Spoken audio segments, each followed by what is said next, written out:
টাকা বিক্রি করছে, 21 লক্ষ টাকা। 21 লক্ষ টাকা বিক্রি করছে। বাজারে যাব পায়ে হেঁটে অথবা গাড়িতে করে, নৌকায় কেন? আচ্ছা তা না হয় গেলাম, গিয়ে আবার দেখি দোকান নেই, নৌকায় দোকান। কি শুনতে দারুণ লাগছে না? বাংলাদেশের বরিশাল বিভাগের ভীমরুলি নামের এক জায়গায় সত্যি আছে কিন্তু এমন দারুণ এক ভাসমান বাজার। বৃষ্টি ভেজা স্নিগ্ধ সবুজ মাখা একদিনে আপনাদের সাথে নিয়ে ঘুরে দেখব এশিয়ার সর্ববৃহৎ পেয়ারা বাগান, আর সেই বাগানকে কেন্দ্র করে গড়ে ওঠা শত বছরের পুরনো এক ভাসমান পেয়ারা বাজার।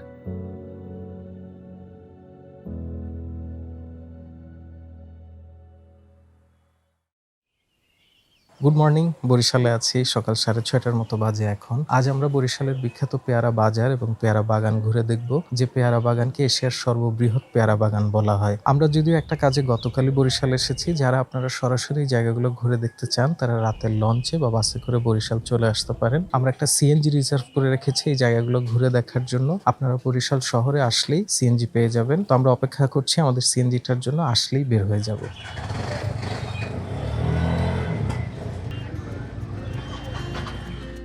আজ আমরা কিন্তু শুধু পেয়ারা বাগান আর ভাসমান পেয়ারা বাজারই ঘুরে দেখব না, তার সাথে ঘুরে দেখব বরিশালের আরও কিছু সুন্দর জায়গা।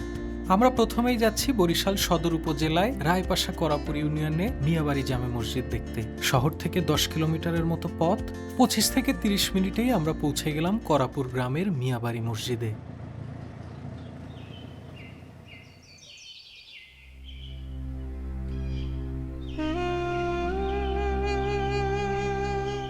দেখে কি মনে হচ্ছে এই মসজিদের বয়স কত? আমি বলে দিচ্ছি, অন্তত 200 বছর। ধারণা করা হয় মুঘল আমলে 1800 খ্রিস্টাব্দের আশেপাশে পারস্য থেকে মাহমুদ হায়াত মিয়া এসেছিলেন এই অঞ্চলে ইসলাম প্রচারের উদ্দেশ্যে। তখন তিনি শহর থেকে দূরে শান্ত সুনিবিড় পরিবেশে তৈরি করেছিলেন এই দ্বিতল মসজিদ।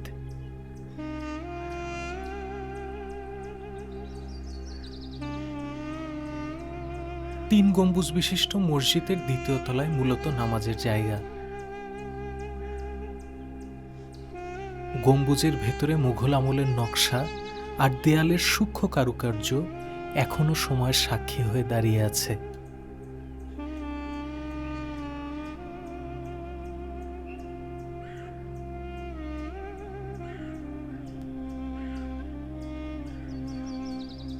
বর্তমানে নিচতলা মূলত মাদ্রাসার পাঠদান এবং আবাসনের জন্য ব্যবহার করা হয়, অর্থাৎ ইতিহাস আর বর্তমান এখানে দারুণভাবে একসাথে বেঁচে আছে। ছোট্ট এই মসজিদ থেকে বিশাল প্রশান্তি নিয়ে আমরা রওনা হই ভীমরুলির পথে।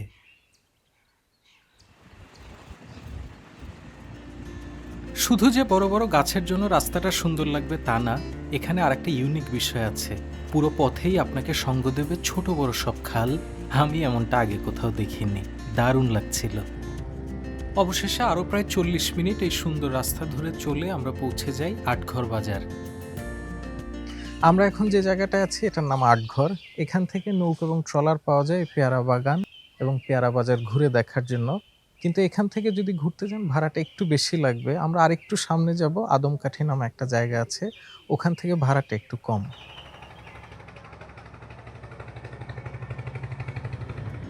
মেঘ আর রোদের লুকোচুরি চলছিল। মিনিট 5 সামনে আদমকাঠি গিয়ে আমরা অনেকগুলো নৌকোর সাথে কথা বলে একটা নৌকো ঠিক করি 1000 টাকায় এই জায়গাটা ঘুরে দেখার জন্য। ভাড়াটা কিভাবে নেন? এই যে আপনার ঘন্টা হিসাবে যাই, ঘন্টা 300 টাকা রাখি। আর যদি কন্ট্রাক্টে যাই, কন্ট্রাক্টের উপরে কন্ট্রাক্ট নির্ভর করে। ওই জায়গা 1000 টাকা 1200 টাকা আমরা কন্ট্রাক্টে যাই। 4 ঘন্টা 5 ঘন্টা ঘুরলো। আচ্ছা, কি কি জায়গা আছে দেখার মতো? আমাদের এখানে স্পট আছে 4টা, 3টি আছে পার্ক, একটা আছে ভাসমান পেয়ারা বাজার। বাগান আশেপাশে বাগান আছে, ওই বাগানে আমরা ঘোরাই। অবশেষে নৌকায় ভেসে ভেসে ভাসমান পেয়ারা বাজারের উদ্দেশ্যে যাত্রা। যাওয়ার পথে আমরা এই বিশাল পেয়ারা বাগান দেখতে দেখতে যাব, এই সৌন্দর্য উপভোগ করব। আমাদের এই আটঘর কুরিয়ানায় 36টা গ্রাম আছে। 36টা গ্রামই হিন্দু, হয়তো 2-1 ঘর মুসলমান আমরা পাওয়া যায়। আমাদের এখানে বিভিন্ন ধরনের শাকসবজি এবং আপনার এই যে পেয়ারা বলেন, আমরা বলেন, তারপর লেবু আর দেশি আনারস, এগুলো সবই আমাদের এখানে পাওয়া যায়। আমরা কম মূল্যে এগুলো বিক্রি করি। মোটামুটি দেশ বিদেশের লোক আমাদের এখানে আসে, খুবই আনন্দ পেয়ে তারা যায়। আমার জন্ম এখানে, এই নৌকার জন্য নিয়ে জমায় যাই, দুইটা পেয়ারা ছিঁড়িয়ে দিই, আমার বাইরা খায়, এইটাই আমি একটা আনন্দ পাই, এইটাই আমার আনন্দ। পেয়ারা বাগানের এইখানে নৌকা করে ঘুরতেছি, এত সুন্দর। এই যে চারপাশে পাখি ডাকতেছে, এই যে খালের উপরে গাছগুলো চলে আসছে সব, মানে আমরা ছাড়া তেমন কেউই নাই। এই যে কি সুন্দর দেখা যাচ্ছে, মানে অন্যরকম একটা সৌন্দর্য। এখানে না আসলে আসলে এটা বোঝা যাবে না যে জায়গাটা আসলে কত সুন্দর। চারপাশে পাখি ডাকতেছে, নানান রকম, এই যে লেবু, তারপরে হচ্ছে এই পেয়ারা, আমরা, নানান রকমের গাছ, খুবই সুন্দর। এই বাগান সাধারণ কোনো বাগান নয়। বরিশাল, পিরোজপুর আর ঝালকাঠির ৩১,০০০ একর জায়গা জুড়ে শত বছরের পুরনো এই বাগান এশিয়ার সবচেয়ে বড় পেয়ারা বাগান। এই বাগান আসলে কতটা বড় সেটা ধারণা করাটাও একটু কঠিন। ২০,০০০ পরিবার এই বাগানে পেয়ারা এবং অন্যান্য সবজি চাষের সাথে সরাসরিভাবে জড়িত। যারা এইগুলো মানে ফলটলগুলো চাষ করে, হ্যাঁ, মানে লাভ করতে পারে লক্ষ লক্ষ টাকা ইনকাম। আপনার এই যে দেখেন, আমরা যদি 5 বিঘা আমরা থাকি, 5 বিঘা আমরা এবছর আমার একটা কাকা বিক্রি করছে 21 লক্ষ টাকা, 21 লক্ষ টাকা বিক্রি করছে একটা আমরা বাগান 5 বিঘা জায়গায়।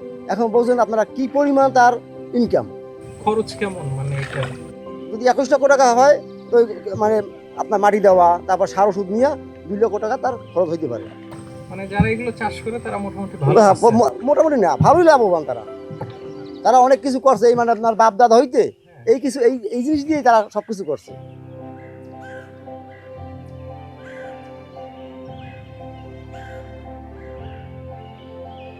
এই যে আরেকটা মজার বিষয়, এটা মানে এই ধরনের দৃশ্য আসলে সব জায়গায় দেখা যায় না।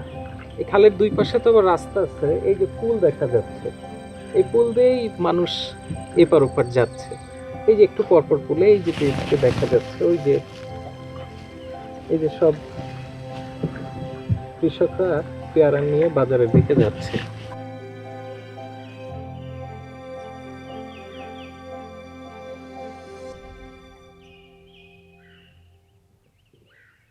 গাছ যত বয়স হয় অত পেয়ারা ছোট হয়। আর আপনার যে এই যে ছোট চারা গাছ না, চারা গাছের পেয়ারাগুলো বড় হয় কিন্তু একটু মিষ্টি কম লাগে। খালের সাইডে হচ্ছে আমরাটা বেশি, হ্যাঁ, আমরাটা বেশি রাখি। আর আপনার পেয়ারা বাগানগুলো যত ভিতরে যাবেন অত পেয়ারা বাগানগুলো, আমাদের পেয়ারা বাগানগুলো সব ভিতরে।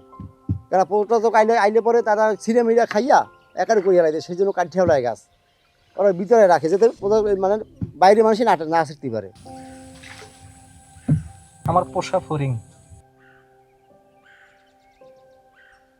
এই যে একটু পর পর এরকম ফুল, ব্রিজ, শাকো খালগুলোর এপাশ দিয়ে নিচু হয়ে যেতে হয়।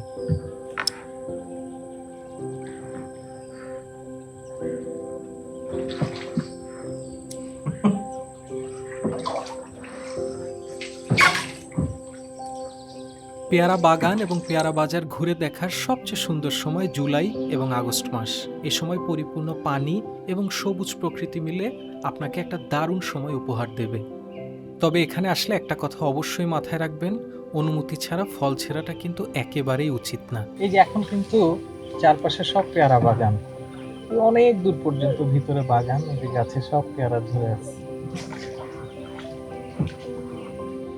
পেয়ারা বাগানের মাঝখান দিয়ে ঘুরতে ভালোই লাগছিল, তবে আসলে এত বড় বাগান তো আর একদিনে ঘুরে দেখা সম্ভব না। তাই আমরা ঘন্টাখানেক এখানে ঘুরে অবশেষে ভাসমান পেয়ারা বাজারের উদ্দেশ্যে রওনা দিলাম। পেয়ারা চাষি আর পর্যটকরা পাশাপাশি ভেসে ভেসে ভাসমান বাজারের দিকে যাচ্ছে, দারুণ একটা দৃশ্য।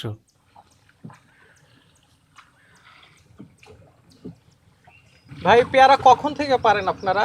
সকাল 6টায়? এতক্ষণ পর্যন্ত এগুলো পারছেন?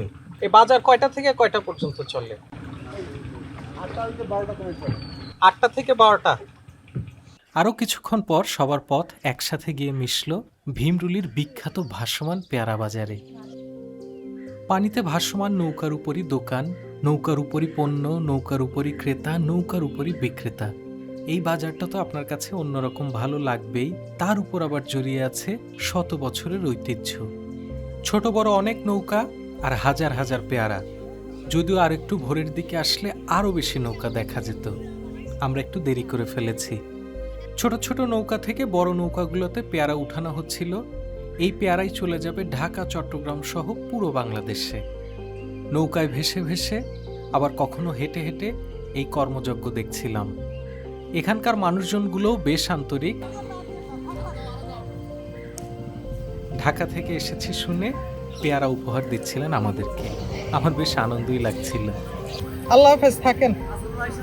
আচ্ছা, আমরা এই সকাল থেকে নৌকায় করে পেয়ারা বাগান ঘুরে একটু আগে এই ভাসমান পেয়ারা বাজারে আসলাম।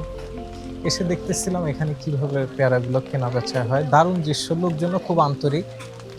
এর মাঝেই বৃষ্টি নেমে গেল এবং এইখানের একটা বিখ্যাত হোটেল আছে, বৌদির ভাসমান হোটেল।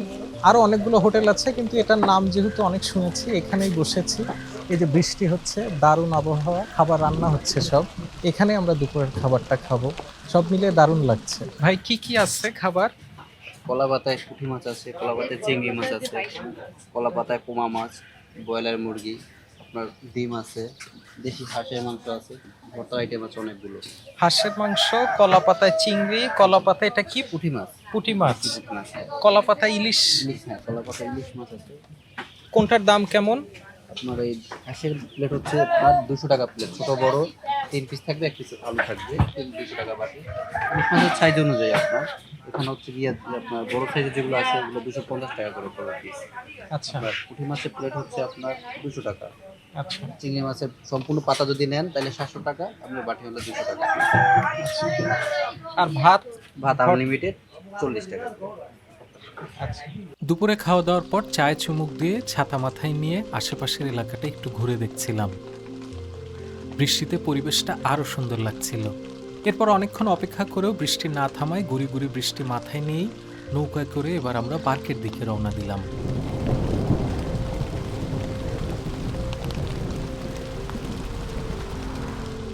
পার্ক বলতে ছোট্ট একটা জায়গায় কিছু দোকান, দোলনা আর কাঠের তৈরি ওয়াচ টাওয়ার, যেখান থেকে আশেপাশের খাল আর বাগানের একটা ভিউ পাবেন। এন্ট্রি ফি 30 টাকা করে। আমরা মিনিট 10 সেখানে ছিলাম আর কি। এরপর আবার নৌকায় করে ঘাটে ফিরে আসি। এতক্ষণ দাদার সাথে ঘুরলাম নৌকায়, বেশ আনন্দের একটা সময় কাটলো। দাদার নাম আর ফোন নাম্বারটা একটু বলেন। আমার নাম সঞ্জীব হাওলাদার, আমার গ্রাম হচ্ছে আদমকাঠি। আমার মোবাইল নাম্বার 01785022447। আপনারা যদি আসেন এইখানে, চাইলে দাদার সাথে ঘুরতে পারেন, আশা করি ভালো লাগবে। পেয়ারা বাগান আর পেয়ারা বাজার দেখা শেষ করে সিএনজিতে করে পরবর্তী গন্তব্যের উদ্দেশ্যে যাত্রা শুরু করতেই বৃষ্টি শুরু হয়ে যায়। শুধু বৃষ্টি বললে ভুল হবে, ঝুম বৃষ্টি। বৃষ্টিতে পথের কিছু দেখাই কঠিন হয়ে যাচ্ছিল। তার মাঝে আবার অনেকগুলো ব্রিজে সিএনজি যাত্রী সহ পার হতে পারে না, নেমে হেঁটে পার হতে হচ্ছিল।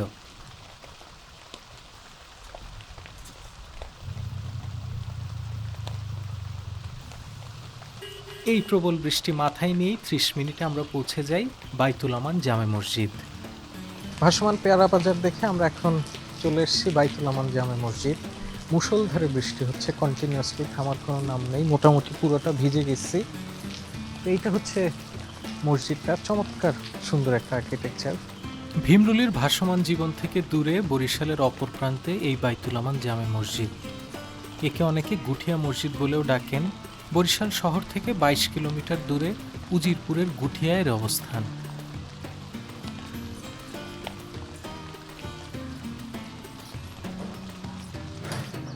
দুই সালে স্থানীয় ব্যবসায়ী শরফুদ্দিন আহমেদ এর নির্মাণ কাজ শুরু করেন। দুবাই, মদিনা কিংবা তুরস্কের বিভিন্ন মসজিদের আদলে নির্মিত এই মসজিদে ঘুরতে ঘুরতে ক্যালিগ্রাফি আর মার্বেলের কাজ দেখতে আপনার ভালোই লাগবে।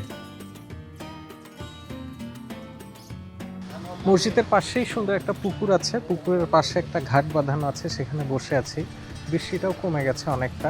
মসজিদটা আসলে অনেক সুন্দর। আপনারা যদি বরিশালে আসেন, এই মসজিদটা ঘুরে যেতে পারেন, আপনাদের ভালো লাগবে। 14 একর জায়গার উপর নির্মিত কমপ্লেক্সে মসজিদ ছাড়াও আছে মাদ্রাসা, এতিমখানা, হেলিপ্যাড, দিঘি, ফুলের বাগান এবং 3 দিকে জলাধার। দেশ বিদেশ থেকে প্রচুর মানুষ এই মসজিদ দেখতে এখানে আসেন। আমরা অনেকটা সময় এখানে কাটিয়ে বের হয়ে যাই আমাদের দিনের শেষ গন্তব্যের উদ্দেশ্যে। বাইতুল আমান মসজিদ থেকে বরিশাল শহরে ফেরার পথেই একটু দূরে দুর্গাসাগর দিঘি। এন্ট্রি ফি 30 টাকা করে। 1780 সালে খনন করা এই দিঘি রানী দুর্গাবতীর নামে নামকরণ করা হয়। 27 একর জায়গা নিয়ে জলাভূমি, যার মাঝখানে ছোট্ট একটি দ্বীপ আছে। চারপাশে 1.5 কিলোমিটারের মতো একটা হাঁটার ট্রেল আছে, ছোট্ট একটা চিড়িয়াখানা আছে, এখানে বোটিংয়ের ব্যবস্থাও আছে। সব মিলিয়ে মোটামুটি সুন্দর। তবে অনেকক্ষণ বৃষ্টিতে ভিজে আমাদের বেশ ঠান্ডা লাগছিল, আমরা খুব বেশিক্ষণ সেখানে ছিলাম না। আপনারা চাইলে এই দুর্গাসাগর দিঘি দেখে আসতে পারেন। বাড়ি ফিরতে ফিরতে আজকের বৃষ্টিমাখা সুন্দর দিনটার কথা ভাবছিলাম। এত সুন্দর আবহাওয়ায় এতগুলো জায়গা ঘুরে দেখতে আমার বেশ ভালো লাগলো। তবে সবচেয়ে ভালো লেগেছে পেয়ারা বাগান এবং পেয়ারা বাজারে কাটানোর সময়টা। আপনারা কেউ এসব জায়গায় গিয়ে থাকলে আপনাদের অভিজ্ঞতা আমাদের কমেন্ট করে জানাতে পারেন, অথবা পরবর্তীতে আবার বরিশাল আসলে আর কি কি জায়গা ঘুরে দেখতে পারি সেটাও জানাতে পারেন। সে পর্যন্ত সবাই ভালো থাকবেন। আমাদের চ্যানেলটি চাইলে সাবস্ক্রাইব করে রাখতে পারেন। আল্লাহ হাফেজ।